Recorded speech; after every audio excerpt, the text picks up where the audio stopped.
तो नमस्कार दोस्तों। आज के सेशन में हम देखेंगे बहुत ही इम्पोर्टेंट टॉपिक, यानी कि नेचुरल वेजिटेशन, यानी type of natural vegetation in the world. यानी कि जो नेचुरल वेजिटेशन का मतलब है कि पूरी दुनिया में जो ग्रीन एरिया है, ग्रीनी जगह है, वो किस तरह का, यानी टाइप किस वो क्या है, यानी कि नेचुरल वेजिटेशन किस तरह का पौधे हैं या फिर ट्री है, जो भी बोलिए, ये इसी के बारे में देखेंगे। और ये जो कंटेंट लिया हूँ एटलस बुक से लिया हूँ, ठीक है। एटलस बुक्स ऑक्सफोर्ड का जो एटलस बुक है उसके अंदर ज्योग्राफी के अंदर ये एक टॉपिक है जिसके अंदर types of natural vegetation in the world के बारे में बताया गया है। जिसके अंदर पढ़ेंगे इसकी वेज डिस्ट्रीब्यूशन, फीचर है, इसका इम्पोर्टेंस क्या है। इस नेचुरल वेजिटेशन के अंदर हम ट्रॉपिकल एवरग्रीन फॉरेस्ट के बारे में पढ़ेंगे। ट्रॉपिकल डिजीज फॉरेस्ट है, जो भी वेजिटेशन है, थ्रोन फॉरेस्ट है, टेम्परेट ग्रासलैंड है, मेडिटेरियन वेजिटेशन है, कॉन्फेरस फॉरेस्ट है, टुंड्रा फॉरेस्ट, मैंग्रोव फॉरेस्ट। ये कुछ टाइप है वेजिटेशन के। तो इस वीडियो में हम यही चीज़ पढ़ेंगे। तो चलते हैं, स्टार्ट करते हैं और देखते हैं आज का सेशन।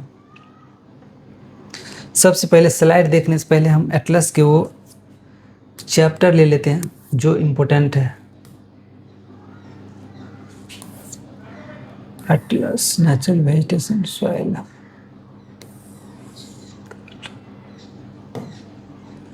चलिए, ये तो सॉइल हो गया, ये नहीं है, ये सॉइल नहीं पढ़ना है, नेचुरल वेजिटेशन पढ़ना है।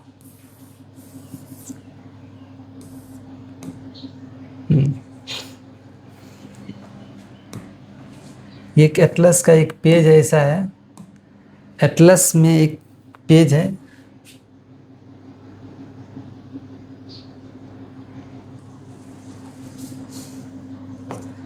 इसको लगता है इरेज करना पड़ेगा।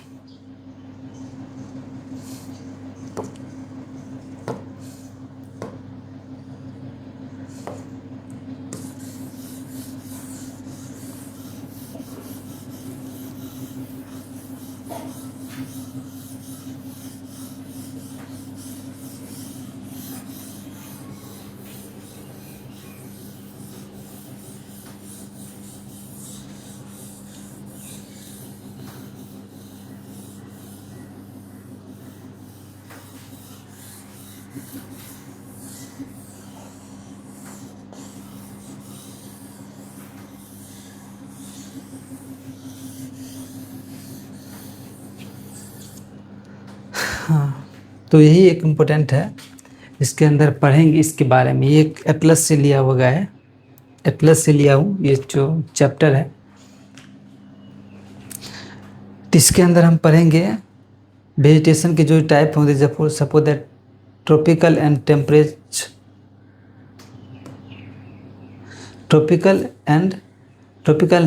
जो वेजिटेशन टाइप होते हैं, या फिर temperate grassland, tropical rain forest या ट्रॉपिकल ग्रासलैंड है जिसको हम सवाना बोलते हैं। इस तरह की चीज़ें हम देखेंगे। दूसरी बात, ये जो कलर कोडिंग है, इसके हिसाब से हम पूरी दुनिया में क्या क्या किस तरह के वेजिटेशन है, इन ट्रॉपिकल रेन फॉरेस्ट किधर है, टेम्परेट ग्रासलैंड कहाँ पे है, ट्रॉपिकल ग्रासलैंड जिसको हम सवाना बोलते हैं वो कहाँ पे है। ये कलर कोडिंग के हिसाब से पूरी दुनिया हम देखेंगे। ये वर्ल्ड मैप के हिसाब से डिजर्ट एरिया किधर है, सेमी डिजर्ट एंड स्लोप किस तरह का है, माउंटेनियस एरिया की बात करें, हाई एल्टीट्यूड वेजिटेशन किस टाइप के होते हैं, कॉन्फेरस फॉरेस्ट किस तरह का है, डिसीसियस एंड मिक्स फॉरेस्ट कहाँ पे है, टुंड्रा किधर है, आइस कैप किधर है, इसके बारे में हम पूरी चीज़ देखेंगे। सबसे पहले याद करते हैं, या ट्रॉपिकल रेन फॉरेस्ट, यानी पूरी तरह से ग्रीनी जो है ये एरिया है। रेन फॉरेस्ट मतलब इस एरिया में ज़्यादा वर्षा होता है। इस एरिया में ये जो है इक्वेटर वाला रीजन है, इक्वेटर, ये इक्वेटर वाले रीजन है, ठीक है। इस एरिया में ज़्यादा वर्षा होता है, ठीक है। यहाँ पे सूर्य देवता ज़्यादा प्रकट रहते हैं हर हमेशा। उसके बाद ये हो गया ट्रॉपिकल कैंसर, ट्रॉपिकल कैंसर जिसको हम मकर रेखा बोलते हैं, कर्क रेखा बोलते हैं। यहाँ पर ज़्यादा से ज़्यादा इक्वेटर से इस जगह पे, ये एरिया में सूर्य देवता ओवरहेड होते हैं, यानी कि सन ओवरहेड होते हैं मैक्सिमम इक्वेटर से इस एरिया में। और इधर से हम देखें ट्रॉपिकल कैप्रिकॉर्न, इस लाइन में सन ओवरहेड होते हैं साउथ में इक्वेटर से, ठीक है। तो ये चीज़ें देखना है।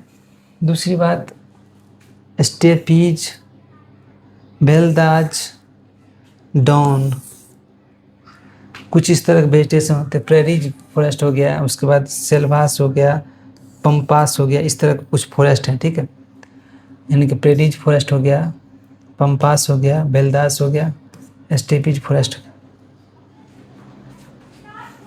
डॉन फॉरेस्ट हो गया। ये कुछ इस तरह के वेजिटेशन है इक्वेटर, ठीक है। ट्रॉपिकल कैंसर हो गया, ट्रॉपिकल कैप्रिकॉन हो गया, ये कुछ एरिया है पंपास, ठीक है। ये ट्रॉपिकल एरिया है जो इस तरह के कुछ काम कर। Tropical cancer.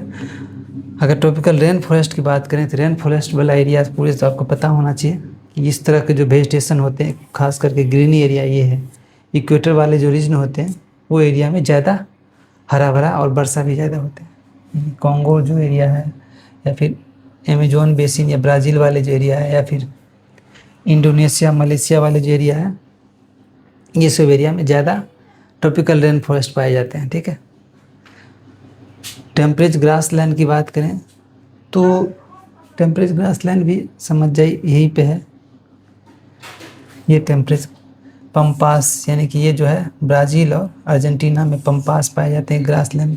सेल्वा एक ग्रास लैंड है, या जो भी वो टाइप ऑफ वेजिटेशन है जो ब्राज़ील में पाया जाता है, सेल्वा।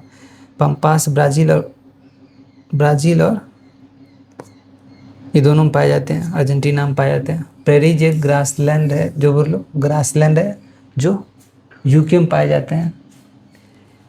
ये एक स्टेपीज एक फर्स्ट वेजिटेशन टाइप है जो रसिया और यूक्रेन के एरिया में पाए जाते हैं। स्टेपीज यानी कि ये ट्रॉपिकल टेम्परेट ग्रास लैंड है। स्टेपीज, जिसका नाम स्टेपीज बोलते हैं इस रसिया और यूक्रेन वाले एरिया में। बेल्दा बोलते हैं साउथ अफ्रीका में बेल्दा, इस तरह ग्रास लैंड को बेल्दाज बोलते हैं। यहाँ ऑस्ट्रेलिया में इसको डॉन बोलते हैं, ठीक है, DOWNS डॉन्स बोलते हैं। ये हो गया कुछ नाम। दूसरी बात, टेम्परेट ग्रास लैंड की बात करें, ये सब एरिया टेम्परेट ग्रास लैंड में आता है, ठीक है। यहाँ पे हो गया, ये सब भी टेम्परेट ग्रास लैंड के अंदर आता है, ठीक है। ट्रॉपिकल ग्रास लैंड में कौन कौन आता है तो कुछ इस तरह की, ये जो एरिया है ये सवाना वाला एरिया, ठीक है, ये ट्रॉपिकल ग्रास लैंड है। ये सवाना वाला एरिया जो है ये ट्रॉपिकल ग्रास लैंड है, सवाना। इंडिया भी ट्रॉपिकल ग्रास लैंड, सवाना वाला ग्रास लैंड इंडिया में भी है, ठीक है। ऐसे भी ये सवाना वाला ग्रास लैंड, ठीक है। ये भी इस जगह पे भी सवाना होता है ऐसे भी, लेकिन इसको बोलते हैं सेल्वाज इन ब्राज़ील में। उसके बाद ट्रॉपिकल ग्रास लैंड हो गया, इधर ये गया, इधर ये भी सवाना टाइप ग्रास लैंड जिसको हम बोलते हैं ट्रॉपिकल ग्रास लैंड। अब डिजर्ट टाइप कहाँ पे होते हैं तो डिजर्ट वाला ये हो गया, सहारा डिजर्ट जिसको बोलते हैं, या फिर अरेबियन डिजर्ट बोलते हैं, या फिर थार डिजर्ट बोलते हैं। इस तरह के जो डिजर्ट है, या फिर यहाँ पे ऑस्ट्रेलिया में भी डिजर्ट है। ये डिजर्ट वाला एरिया जो है ये कुछ डिजर्ट वाला एरिया में आ जाता है। डिजर्ट टाइप के ग्रास वेजिटेशन है। सेमी डिजर्ट वाले वेजिटेशन कौन कौन होते हैं, ये जो है सेमी डिजर्ट वाले वेजिटेशन, यानी डिजर्ट के बाद जो एरिया जो बचा होता है वेजिटेशन वो सेमी डिजर्ट है। ये एरिया सेमी डिजर्ट है, ये एरिया सेमी डिजर्ट है, यानी चाइना में कुछ पार्ट है, कुछ पार्ट इधर है। ये सवाना और डिजर्ट के बीच वाला एरिया हम कुछ सेमी डिजर्ट वाले रीजन बोलते हैं, ठीक है। यहाँ पे भी कुछ सेमी डिजर्ट वाले, ये एरिया कुछ सेमी डिजर्ट है, ठीक है। सेमी डिजर्ट टाइप्स के वेजिटेशन होते हैं इस जगह पे, ठीक है। यहाँ पे भी कुछ ये एरिया सेमी डिजर्ट में आ जाते हैं, यानी कि USA के जो एरिया वाला है, ये वाला कुछ एरिया है जो सेमी डिजर्ट है। सेमी डिजर्ट टाइप के वेजिटेशन पाए जाते हैं। दूसरी बात, माउंटेनियस की बात करें तो high altitude vegetation, coniferous forest, diseases and mix. High altitude coniferous forest, diseases forest. High altitude यानी कि माउंटेन वाला रीजन जो होता है, हाई एल्टीट्यूड वाला, जिसके अंदर माउंटेन वाला ये होता है, ये एरिया होता है माउंटेन वाला। इस एरिया में हाई एल्टीट्यूड वाले वेजिटेशन पाए जाते हैं, या फिर ये वाला एरिया होते हैं इंडीज माउंटेन वाले, या फिर ये वाला हिमालय वाला जो तिब्बत वाले जो एरिया होते हैं हाई एल्टीट्यूड वेजिटेशन वाले, ये सब एरिया जो है ये कॉनिफरस फॉरेस्ट वाले एरिया है, ये सब coniferous forest.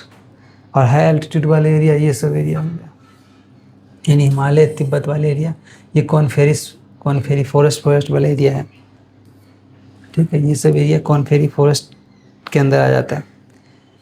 Andes mountain, Rockies mountain इधर हो गया, ये सब area high altitude vegetation coniferous forest में ये सब एरिया आता है। यानी कि कनाडा के जो ये सब पार्ट है ये सब कॉनिफेरस फॉरेस्ट के बाद आते हैं। कॉनिफेरस के बाद आ जाते हैं टुंड्रा फॉरेस्ट, ये सब एरिया जो है टुंड्रा फॉरेस्ट में रहते हैं। ये सब एरिया जो है टुंड्रा फॉरेस्ट, यानी कहने का मतलब ये सब जो है टुंड्रा फॉरेस्ट के अंदर आते हैं, जो हाई ऊपर पाए जाते हैं, ठीक है। यानी कि सब एरिया में बर्फ़ वाले एरिया है जहाँ पे छोटे छोटे पौधा होते हैं जिसको टुंड्रा फॉरेस्ट बोलते हैं। आइस कैप जो हो गया ये आइस कैप वाले वेजिटेशन होते हैं, ये सब एरिया में भी आइस कैप वाले वेजिटेशन होते हैं। तो ये है एटलस का, ठीक है। अब कुछ स्लाइड देखते हैं। ये आइस कैप वाला एरिया, आइस कैप टाइप के वेजिटेशन होते हैं यहाँ पर टुंड्रा में, ये टुंड्रा वाला वेजिटेशन होते हैं छोटे छोटे, ठीक है। ये सब एरिया, उसके बाद ये माउंटेनियर रीजन में इस तरह कुछ वेजिटेशन होते हैं, यानी कॉनिफेरस फॉरेस्ट ये वाला एरिया। तो चलिए अब देखते हैं कुछ ये जिसके अंदर हम पढ़ेंगे ये types of vegetation in the world, उसका डिस्ट्रीब्यूशन, कैरेक्टरिस्टिक्स एंड इम्पोर्टेंस। इसका इम्पोर्टेंस क्या है, डिस्ट्रीब्यूशन क्या है, कैरेक्टरिस्टिक्स क्या है। आगे देखते हैं what is the natural vegetation. Natural vegetation क्या है। सबसे पहले natural vegetation means plants that grow naturally without human help, उसको नेचुरल वेजिटेशन बोलते हैं। नेचुरल वेजिटेशन का मतलब वहाँ पे इंसान के इंटरफेरेंस नहीं होता है, वो नेचुरली ग्रो करते हैं। नेचुरली वेजिटेशन मतलब नेचुरल जो ग्रो करते हैं विदाउट इंसान के हेल्प के, उसको हम नेचुरल वेजिटेशन कहते हैं। It depends on climate, rainfall and temperature and soil, ये चीज़ पर, यानी कि climate, rainfall, temperature and soil, natural vegetation इस चीज़ पर डिपेंड होते हैं। दूसरी बात, it include forests, grassland, shrubs and tundra vegetation, इसके अंदर आते हैं नेचुरल वेजिटेशन के अंदर। क्लाइमेट, सॉइल, रिलीफ एक टाइप ऑफ वेजिटेशन होते हैं, ठीक है। आगे देखते हैं ट्रॉपिकल एवरग्रीन फॉरेस्ट। अब देखें वेजिटेशन के टाइप हैं जिसमें अंदर ट्रॉपिकल एवरग्रीन फॉरेस्ट देखते हैं, यानी found in hot and wet region पाए जाते हैं। दूसरी बात, हैवी रेनफॉल होते हैं इस तरह फॉरेस्ट एरिया में थ्रू आउट द ईयर, पूरे साल होते हैं। Tree are the tall and dense and evergreen होते हैं। इस जगह पे जो एवरग्रीन फॉरेस्ट, यहाँ पे जो पेड़ पौधे होते हैं, ट्री जो तो काफ़ी लंबा होते हैं, घना होते हैं, डेंस एंड एवरग्रीन, यानी कि हर हमेशा वो हरा भरा रहता है। अगर हम देखें तो अमेजोन बेसिन जो होते हैं ब्राज़ील वाला एरिया, कॉन्गो बेसिन हो गया, साउथ ईस्ट एशिया में हो गया, जैसे इंडोनेशिया हो गया, मलेशिया, इस सब एरिया में ट्रॉपिकल, खासकर इक्वेटोरियल रीजन में, इक्वेटर वाले रीजन में। और ट्रॉपिकल डिसीडियस फॉरेस्ट देखें, इसका फीचर क्या है, tree shed leaves in dry season, moderate rainfall, इस एरिया में थोड़ा सा कम वर्षा होते हैं एवरग्रीन फॉरेस्ट से। आल्सो कॉल्ड मानसून फॉरेस्ट इसको बोलते हैं। ये कहाँ कहाँ होते हैं, इंडिया, ब्राज़ील, म्यांमार और थाईलैंड में पाए जाते हैं। एग्जाम्पल के लिए teak sal, bamboo, sandalwood, teak sal, bamboo and sandalwood, इस तरह के कुछ ट्रॉपिकल डिसीज फॉरेस्ट जो होते हैं। Tree shed leaves in dry season में, जो ड्राई सीजन में होते हैं इसका पत्ता जो है झड़ जाता है, इसलिए इसको मानसून कहा जाता है, क्योंकि जैसे रेनफॉल होते हैं उसको वो पत्ता फिर आ जाती है, इसलिए इसको मानसून फॉरेस्ट बोल जाते हैं। खासकर ब्राज़ील, म्यांमार और थाईलैंड में पाए जाते हैं इस तरह के फॉरेस्ट। यह टीक, साल, बम्बू एंड सैंडलवुड इस वेजिटेशन के टाइप है।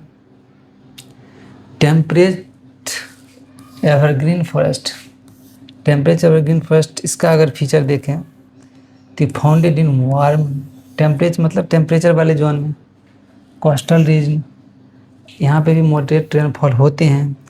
Tree remain green through out the year, यहाँ इस तरह यहाँ पे भी टेम्परेचर एवरग्रीन फॉरेस्ट एरिया में भी जो एवरग्रीन जहाँ पे हो, यहाँ पे जो ट्री है वहाँ हर हमेशा वो ग्रीन रहता है पूरे साल। Eastern USA, China, Japan and Australia. Example के लिए ओक, पाइन, यूकेलिप्टस, इस तरह के जो पौधे होते हैं वो ओक, पाइन, ये एवरग्रीन फॉरेस्ट होते हैं। ठीक है, temperate evergreen forest.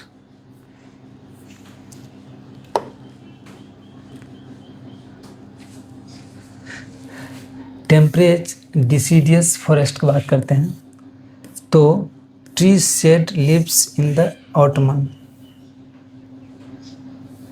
Tree sheds leaves in autumn, moderate temperature and rainfall, richest fertile soil होते हैं इस एरिया में। फाउंडेड इन कहाँ पाए जाते हैं? Europe, eastern northern America and China. Europe, eastern northern America and China. Oak, maple, beech and chestnut, इस तरह के oak, maple, beech and chestnut जो इस तरह के वेजिटेशन का एक टाइप है, जो इस तरह के टेम्परेट डिसीज फॉरेस्ट में इस तरह के वेजिटेशन पाए जाते हैं। ठीक है, कॉनिफेरस फॉरेस्ट की बात करें, कॉनिफेरस फॉरेस्ट अगर देखें तो टाइगा, कॉनिफेरस फॉरेस्ट यानी कि कुछ इस तरह से फॉरेस्ट होते हैं। ठीक है, कहने का मतलब इस तरह से कुछ इस तरह से फॉरेस्ट होते हैं कॉनिफेरस फॉरेस्ट। ठीक है, ये कुछ इस तरह से फॉरेस्ट होते हैं, सीधा होते हैं। Found in cold region, needle shaped leaves and softwood forest होते हैं। Founded in Canada, Russia and Scandinavian country. Example के लिए pine, fir, spruce and cedar, इस तरह के जो पौधे होते हैं। ठीक है, आगे देखते हैं। तो दोस्तों इस सेशन में इतना ही रहेगा, नेक्स्ट सेशन मिलेंगे, तब तक के लिए जय हिंद।